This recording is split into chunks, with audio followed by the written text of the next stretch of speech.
Regarding Men, Episode 10, The Malevolent Violence Against Women Act. Good morning, good afternoon, good evening, wherever you are in the world. I'm Paul Elam with a voice for men and an ear for men.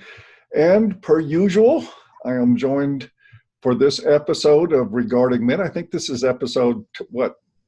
10. What episode is it? 10. Are we 10? Yes. Oh my goodness, big 10. 10th anniversary. And I'm joined by Tom Golden of menaregood.com and Janice Fiamingo of Studio Brule and another worldwide voice in men's issues. And today we're going to be talking about VAWA, or the Violence Against Women Act, which of course, who could vote against that? Violence Against Women Act was passed in 1994, signed into law by President Bill Clinton. It was authored by Joe Biden.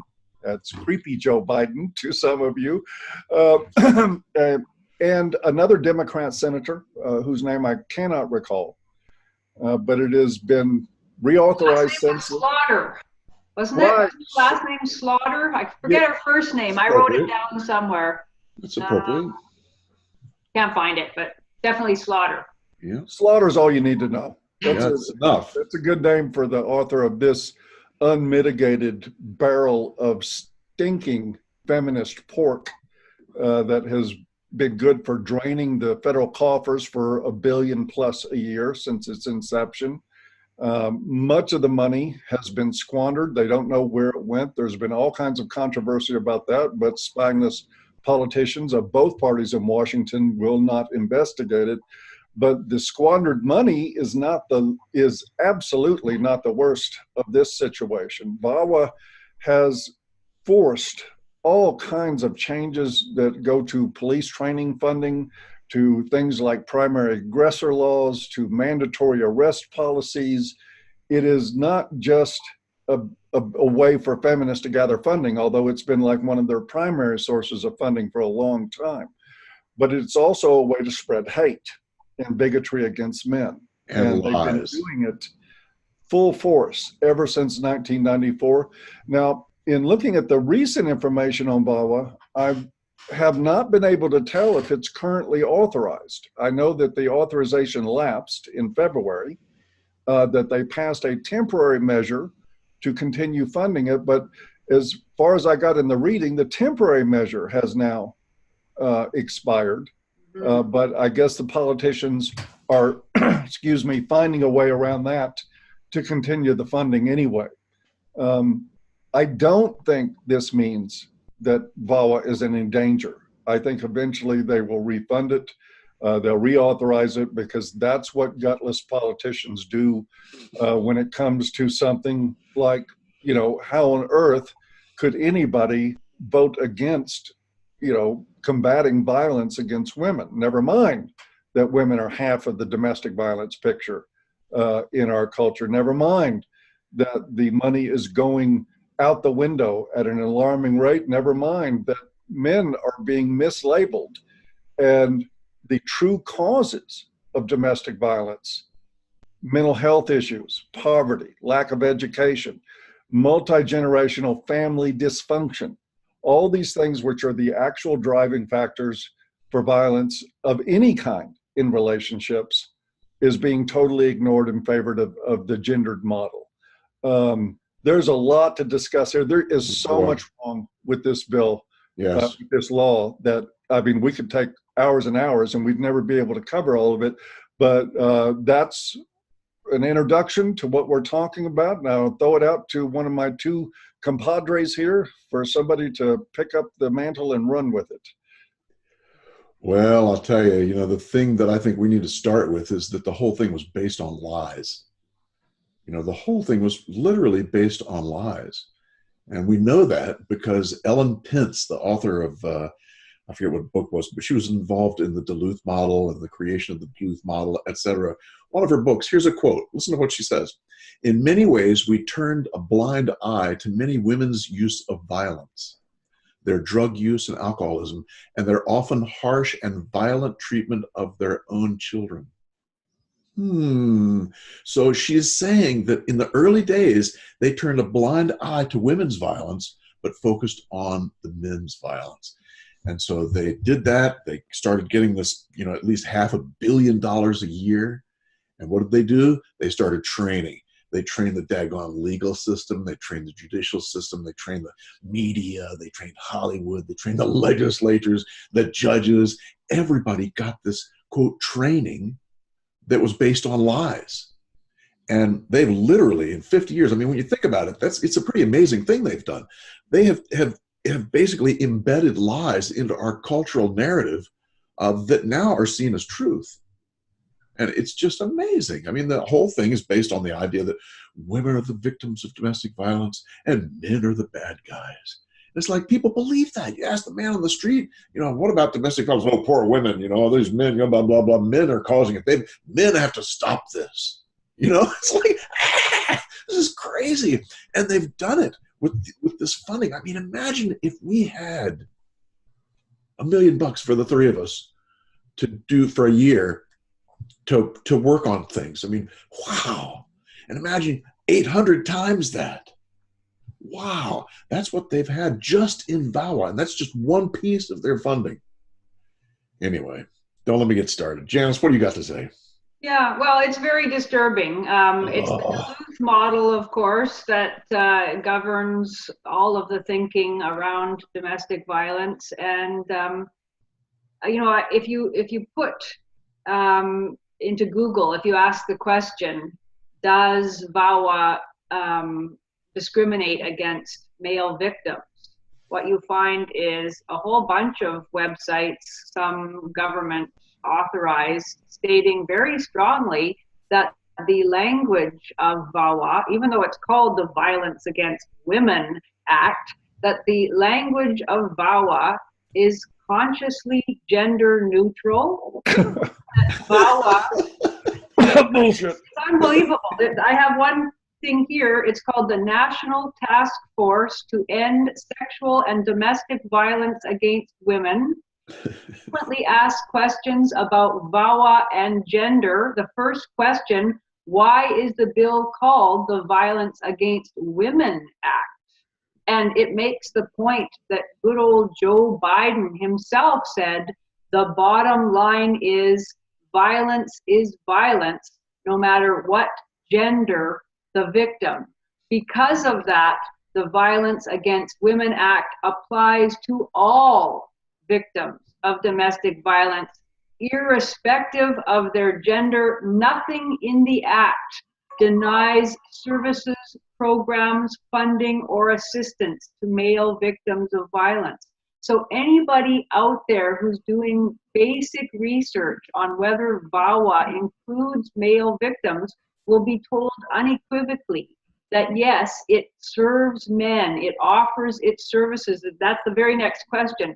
Does the Violence Against Women Act currently serve men? The answer is yes. The services are available to victims regardless of gender. So, it's outright lies. It then, of course, goes on in the very same document to say that the, overwhelming, preponderance of victims are female. It quotes something like 86% of victims of domestic violence, and it explicitly counters other surveys such as the Center for Disease Control that is often cited that found that it's basically gender parity in those who report victimization. It actually explicitly counters that and says that those statistics have been misused because they count women who are defending themselves against violence. They count them as aggressors, and so they aggressively counter all of the reams of research that is out there showing gender parity. In fact, showing that more men than women are reporting their victimization in domestic violence. So yet claiming at the same time that all of their services are offered in a gender neutral way. I mean, it's just astonishing. Crazy. And let's take a look at what happens too. I mean, I've seen this illustrated, this so-called gender neutral stance of VAWA, and I've seen the results of it as it applies in clinical settings. And it's a disgraceful picture Back in the 90s, when I worked in those settings, in chemical dependency programs, we had a pattern set up and established that we would evaluate every woman who came in the door for whether or not she had been physically abused in her relationship, and every man for whether or not he'd perpetrated physical abuse. Correct. And despite this so-called gender neutrality, when I finally woke up to what was going on with this and started asking more of my male clients about their problems in that area, the first male client that I asked if he had ever suffered any physical abuse in his marriage, he said, yeah, one night I went to sleep and she hit me over the head with a fireplace poker. Ooh. And I got 12 stitches in the top of my head. And I took this to my staff, and these are all people that were, totally indoctrinated in the VAWA view and the Duluth model, and said, look at this. We need to take a look at this. This is something wrong. Because then when I called around to the different shelters in town trying to find services for this guy, they laughed at me. Yeah. They thought I was joking. Yeah. And one of them even offered, well, we've got anger management, right, that we can put him in and treat him like a perpetrator. This is what Janice just read, the so-called gender neutral language of the act. This is how that gender neutral language gets expressed in clinical treatment settings, and it's still that way. It is. It hasn't changed a bit in all these years. I was just talking to a man a couple of days ago who found himself homeless as a result of his wife's violence against him. And he phoned around to all sorts of shelters and he couldn't find anyone that offered services for men. Right. Certainly that's the same in Canada. I'm sure that there is still not a single shelter that offers services for male victims of domestic violence. We have 2 in the United States out of 2,000 shelters for women. There's one in Arkansas and one in Texas, interestingly enough. But that's it. I mean, other than that, there's nothing else available. And these are recent additions, and probably after some pressure about the fact that these programs are not gender neutral at all. They exclude men intentionally. And it all goes back to this crazy Duluth model, which you can say you're gender neutral all you want to, but if you're based on the Duluth model, that's based on the idea of patriarchy. Mm-hmm. Yeah. I mean, even if we went by their own figures, if we accepted that 85% of cases involve a male abuser and an innocent woman victim, the Duluth model still then wouldn't explain the 15% for male victims of female perpetrators, because the entirety of the model is based on the idea that men have an entitlement to women's bodies, that power is not an expression of a man's, having himself been abused or having, as you said, Paul, substance abuse problems or mental health problems. It's an expression of his patriarchal privilege. Well, then how does that explain the 15% of women who are abusive? It doesn't, obviously, and they don't care about that. And of course, one of the other problems with VAWA, as I understand it, and I think I'm pretty sure this is happening in Canada as well, is that the definition of what constitutes violence it has been progressively expanded with the various modifications of the bill, so that now it can include pretty well any interaction between a woman and a man. If the man raises his voice, if the woman feels that he is in some way being controlling, that's of course completely out of the Duluth model. If she feels that her financial needs have not been met by her partner, if she merely has a feeling of discomfort, that's enough for her, especially in a case of divorce, to be able to go to a judge and say that she's a victim of domestic violence, in which case then all sorts of services funded by VAWA cut in. And the thing about VAWA that's so brilliant, really, is that it has enabled police services, women's shelters, women's legal assistance, so many different services to operate in tandem so that a woman can get a restraining order against her partner. He can be thrown out of the house with basically nothing. He's then cut off from talking to his partner or seeing his children. He immediately has to start paying child support, even though his life is in tatters. If he doesn't pay child support, he's in even more serious trouble. He never has a chance to defend himself against the charge. It used to be he was able to cross-examine, the woman who was making the claims about him. Now she can do it in private with the judge. It's a very rare case for a judge not to authorize the restraining order, because of course, who wants to be a judge who didn't, give the restraining order and then something happens? And so, this massive system set up that denies men equal rights under the law, that denies them due process, and and totally destroys men's lives. So when I keep hearing about all these things about Joe Biden sniffing women's hair, and this is something I know we wanted to talk about, was the fact that the irony of Joe Biden being the author of this bill. That's not the issue. I don't care if he sniffs women's hair. I really don't. I don't care if he puts his hands on a woman's shoulders. If a woman isn't comfortable with that, surely she can tell him that. Janice, are you a hair sniffing apologist? I sure am. Anybody who wants to sniff my hair, if I don't like it, I'll tell you I'm not comfortable with it. I won't feel violated. My brain won't slow down and be unable the horror of it. The reality is that this man, whatever his personal peccadillos about hair or about children, I don't know. To me, I haven't, looked into it. A lot of the stuff that I've seen looks relatively innocent to me, but, I could be wrong.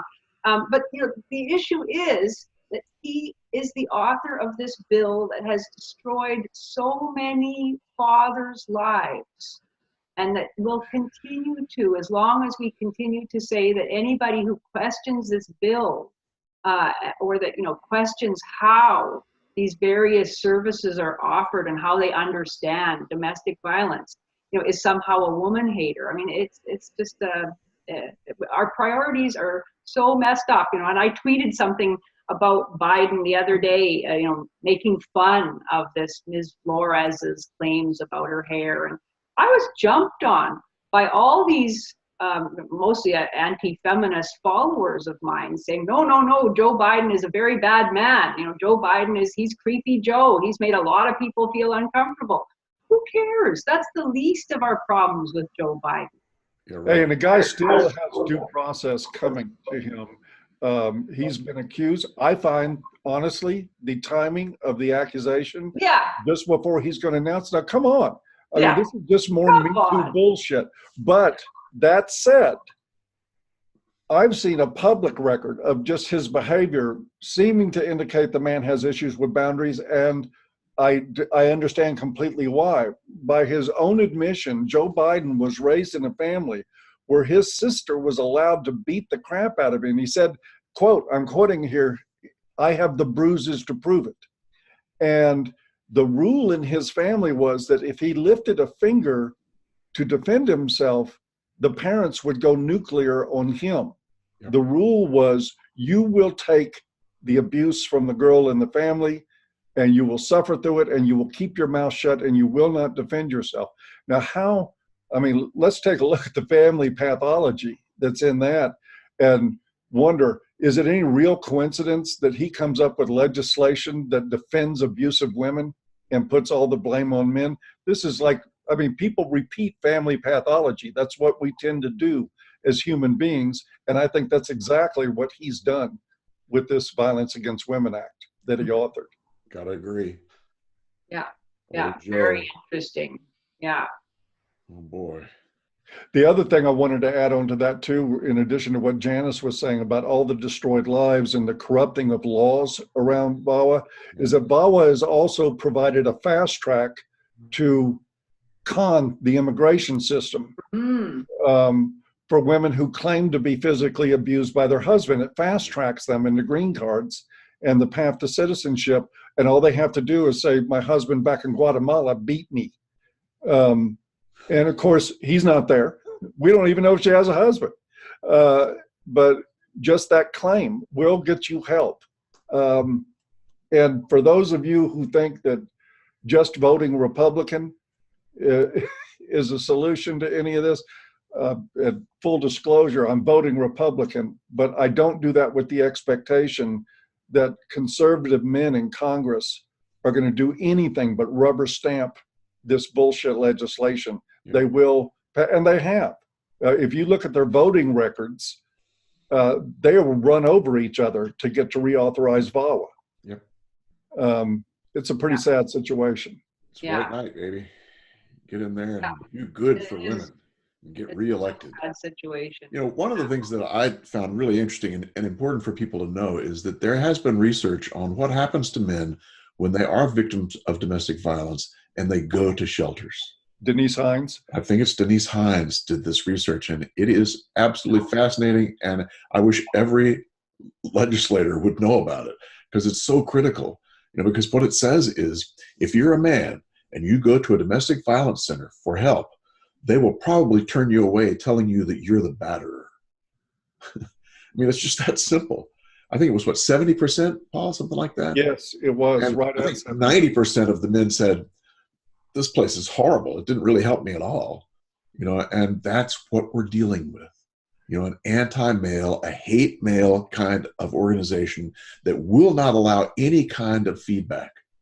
You know, feedback is seen as you know, an affront. Oh, you must be a misogynist. You know, everything is just completely turned around. A certain percentage of them in the research were mocked and ridiculed when they sought help. Now imagine that. Imagine one, for the average guy, given the way that men are socialized, what it takes to get on the phone and call somebody and saying, I'm being abused by a woman. That's hard enough for men to do. It's really difficult. Yes. And then on the other end, they'll get a woman laughing at them. Yes. Or telling them literally, we only help women. That's what happened to me when I was a therapist in I think it was the 90s, the early 90s. Somebody came to me and said, you know, we've got this person who's a domestic violence victim and blah, blah, blah. Can you help? I said, I don't know. I don't know a thing about it. So I called the services and checked with them. And they said, oh, we can do this, this, this, this, and this. Wonderful. And bring them to do here and do this. And then they found out it was a man. And they completely shut down. So I thought, oh man, that couldn't be. So I called the director of the center the next day. And I said the same thing. I said, you know, you do work with men, right? No, we don't work with men. I thought, holy crap. And so then I went a step of the legislator in the Maryland, and same thing. Then I went to the congressman and the senators, U.S. senators, all of them, same thing. You know, this whole system has been built. It's like a brick shithouse of lies that you can't penetrate. And men are the victims of this mess. And their children. Keep in mind also and their children and I saw this many times over. You have a guy who's being physically battered. Often the wife is physically battering the children as well. Yes. And his choice is to either leave the children in the sole care of their abuser or to take them and probably face jail for taking them out of the home. Right. Because they'll call it a kidnapping. Yep. This is what's happening. Because, I mean, the supposedly helping women, a lot of these children are girls. It's not helping them. It's hurting them. It's actually destroying their lives. Yes. It's a mess. Yeah. Yeah. For children to have an abusive mother who is not only not stopped, but actually affirmed and supported by everything in society, by all the state actors. That's a terrible, terrible thing for children to see. And I mean, the whole Duluth idea that men are entitled and so powerful, it really does. I mean, I worked at a women's shelter and a rape crisis hotline for a couple years, the early 90s. And you know, before we could even work there as volunteers, we had to go through extensive ideological training, also some practical, but it was really primarily ideological training. And I didn't know, or at least I don't remember that it was called the Duluth model, but it was exactly that. Yeah. That the only framework that we were given for understanding domestic violence and sexual violence was male entitlement. There was never any other kind of discussion. And so we were just marinated in that ideology that this is what men do because they want to do it. They get pleasure out of doing it. They believe they can do it. They believe it's their right and all that sort of thing. And then once I was actually on the phone line, I did actually get a call from a man. In this case, it was a male rape victim. Huh. And, I didn't know what I was supposed to say to him because I knew we don't offer any services for men. So I listened to him and talked to him and empathized with him. That was about all I could do. And when I got off the phone, there's always two people working. And the sort of my person in the supervisory capacity said, was that a man? That you could sort of tell because I was using gender neutral terms when I was talking to him. And her attitude, now I wouldn't say she was mocking, but her attitude was fairly explicitly, this is a men's problem. Right. So let the men help the men, was what she said. And she didn't feel that the organization, which was publicly funded and largely supported by men, but she didn't feel that organization had any responsibility to serve male victims as well. She felt that as women, they were helping women and let the men help the men. Of course, as we know, as Erin Pitsey discovered when she tried to raise money for male victims of sexual violence and domestic violence, there is no interest or very little interest from other men in actually giving money to support men. So, it's a perfect conundrum. Yes. God bless Erin Pitsey. Yeah, speaking of Erin, I think we should point out that going back all the way, she was the pioneer that triggered the inception of the shelter movement back in 1971 in Cheswick, England. And she studied victims of domestic violence and the women coming out of abusive homes. And she found that as often as not, the women who were fleeing abusive homes were every bit as violent as the partners they were fleeing from, often violent with their children. And when she began talking about this, and she understood that domestic violence is not about patriarchy or male power or male privilege, it's about multi-generational dysfunction in families. It's passed down, one abusive parent to child to another. It's a learned behavior. She figured all that out. And when she stood up and talked about that, much less tried to raise money, but when she even began releasing the results of her investigations, the feminist community turned on her. Not turned on her by disagreeing with her. Turned on her with bomb threats and death threats. This is the same thing that, Murray Strauss, which did a lot of work on this, and Marty Fiber, all these guys, there's some people that have done some good research on this. They get bomb threats and death threats. Yep. Suzanne Steinmetz was another one. Right. Did a lot of research on this, and they threatened to kill her for doing it. The thing is that if you acknowledge that domestic violence is a multi-generational learned behavior, if you accept that, then it destroys the Duluth model completely. Even one female abuser destroys the Duluth model, much less the 50% of them that we know exist. It totally wipes out their justification for funding. Everything that they're standing on falls to pieces. So they desperately must keep the narrative contained to their worldview. Correct. Or their raison d'etre evaporates. Yes. And that's what we're seeing with this. And it's at the expense of a lot of terribly suffering people. Yeah. And it promoting, because when you won't intervene on violent women, their children learn to be violent and they grow up and the cycle starts all over again. Yes, indeed. Exactly right. Thank you, VAWA. It's a crazy mess. It's a crazy mess, but thank God for truth tellers like Erin Pitsey and Strauss and Fiebert and people like that. They really stood out there and told the truth, and they knew they were going to pay a price for it. And we'll have a link below to Martin Fiebert's research that absolutely, and the Denise Stein stuff. We'll have to link to that too. But one of the things that's fascinated me has been the people who do research on domestic violence, who do it from a feminist point of view. It's always fascinating me how they could rationalize only looking at female victims. So this is one, I did a video on this a while back. There was this one researcher, I came upon his study, and it was all about, 1 in 2 women will, be this and that and the other and whatever. And so I wrote to him, I said, well, why didn't you study men? And he didn't say anything. And then I wrote again. And finally, we got a conversation going. And he started explaining to me why he never thought about studying men. Let me give you a quote. It's fascinating.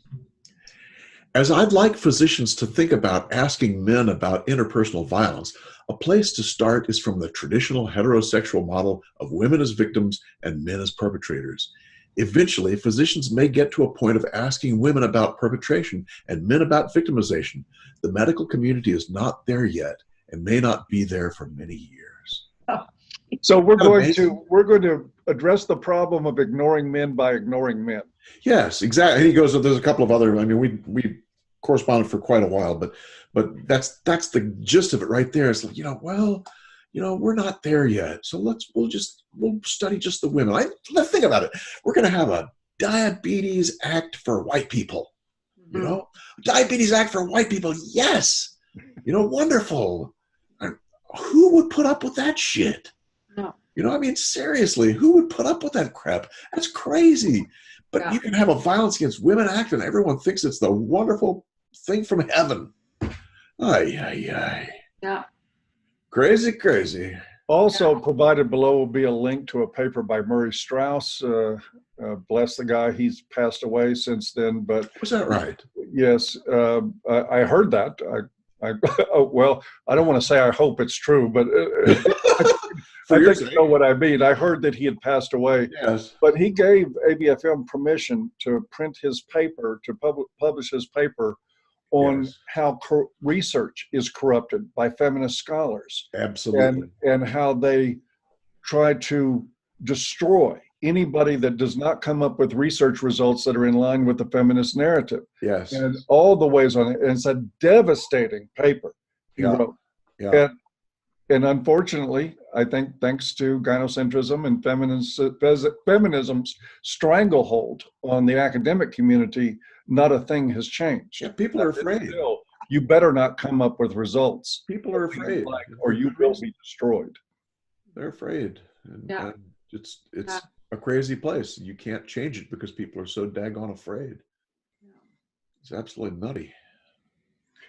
It is indeed. We'll have to link to, I wrote a report for the Maryland Commission for Men's Health on male victims of domestic violence. This was a while back. It's still a pretty good read on how did they get to this point? How did they get to the point where they're thinking only women should be attended to? And it's kind of an interesting paper on it. Yeah. I bet it is. Yeah, it's a good one. But it is, this seems to be an intractable problem. I don't know if we can really ever root out the problem. I think the best thing we can do is to do what we're doing is for us to reach out to as many men as possible. Yeah.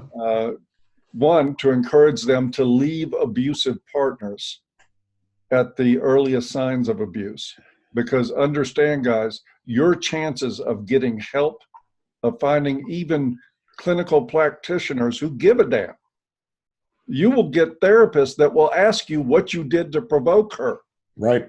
Which would be absolutely verboten in dealing with women.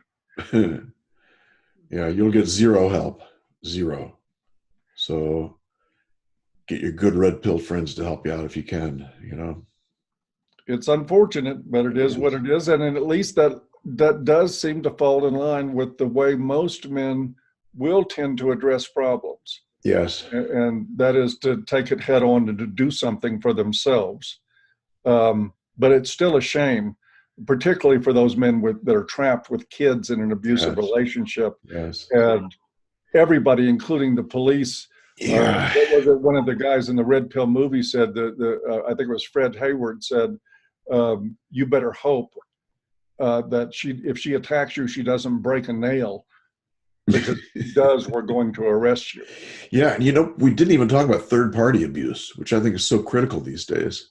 And Proxy violence. That's basically, that the woman beats up the guy, they go for help, and then the system, which is already biased terribly, as we've talked about so far, starts battering the man and takes the place of the woman. So that now it's the system that's doing the battering, the abuse, rather than the abuser. The abuser is seen as, oh, poor victim. We'll take care of her. This bad guy. Or she goes to a family member or her boyfriend and says, my husband was really mean to me. Yep. And then the guy ends up being a victim of violence that way. Yeah. Gynocentrism, baby. They use it for all it's worth. They squeeze it. They squeeze out every gynocentric molecule in their friends' and men's bodies that then will take care of them and vilify the man. It's tough, and guys. Keep in mind, for those of you, and I know we're going to get them in the comments saying, you can't trust women, blah, blah, blah. This proxy violence, this third-party violence, it's men. When you go to courts, 9 times out of 10, you're facing a man who's slamming down a gavel, ready to throw you in jail because you got in the way of her fists. They've been trained. Yes, they have been trained. Oh, this is not a us versus women thing. It's really not. It's a setup, guys. Gynocentrism systemically, hurting everybody. Yeah. Well, have we reached our end of discussion? I think for today, but we always end on a happy note, don't we? Yeah. Speaking of happy notes, who do you think gets the Humanitarian Award today?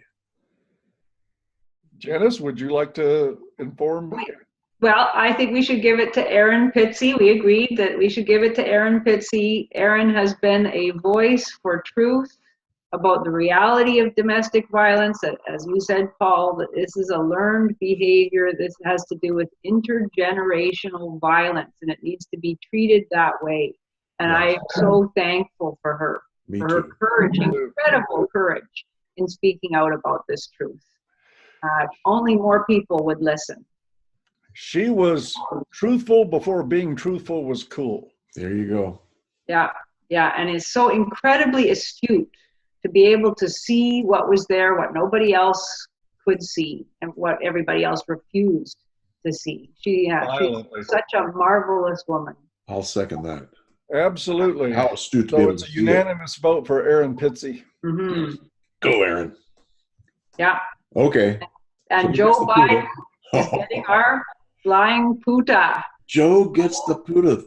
Yes. Joe has called anyone who objects to VAWA as a Neanderthal. He talked about the Neanderthal element in the Republican Party, those who back in, I think, 2013, when the fight about reauthorization was going on. The contempt, the outright lying about anyone who questions the uses to which the billions of dollars are being put is pretty unforgivable. It is. I definitely second the vote for Joe Biden to get it. I also would like to suggest that Joe get some therapy for his family abuse issues. Yeah. And that way he can quit acting out his trauma on the rest of the fucking world. Yes. Yeah, absolutely. So we'll give him the flying sniffing puta. Yes, the flying hair sniffing puta. Oh, God. Enough is enough. Poor Joe. No sympathy. Well, I agree. He needs some help. But man, what a he started. Thank you all, and we will be back next week doing what we do. Very good. Bye. You all take care. We'll see you then. Bye-bye. See if I can turn this thing off, Paul. Why don't you turn it off? Don't leave.